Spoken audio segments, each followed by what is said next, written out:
Tiniyak ng kapulisan sa Calapan City Oriental, Mindoro ang mapayapa, maayos at ligtas na pagkasagawa ng 2025 national and local elections upang siguruhing walang kaguluhan at ligtas sa mga botanteng makikibahagi sa halalan. Patroluman Eloisa Joy Beredo sa report. Ayos na isinagawa ang halalan ngayong araw sa iba't ibang presinto sa Calapan City sa tulong na mahigpit ng pagbabantay ng kapulisan upang tiyakin ang seguridad at kaayusan ng proseso.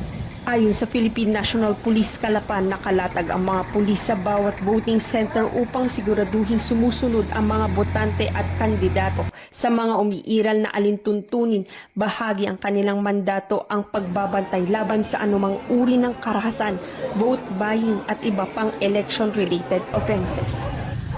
Tinitiyak ng buong kapulisan ng Police Regional Office Mimaropa sa pamumuno ng ating Regional Director Police Brigadier General Roger La Rosa Quezada sa patnubay ng aming Provincial Director Oriental Mindoro Provincial Office Police Colonel Edison Bello Ribita ang kaayusan at katahimikan ng eleksyon ngayong araw.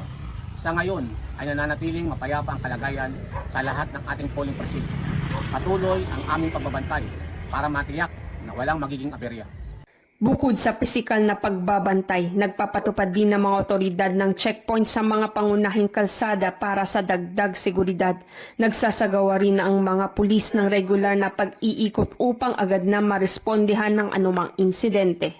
Nagpapaalala rin ng kapulisan sa mga botante na sumunod sa health and safety protocols at maging mapagmatsyag sa anumang kahinahinalang kilos. Hinihimok nila ang publiko na agad i-report sa mga otoridad ang anumang paglabag upang mapanatili ang kaayusan sa buong araw ng eleksyon.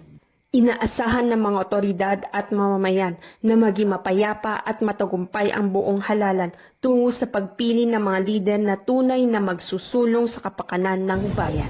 Mula dito sa Calapan City, Oriental, Mindoro, ako ang iyong PNN Correspondent Patrolwoman Eloisa Joy Beredo, alagad ng batas, tagataguyod ng Balitang Pulis.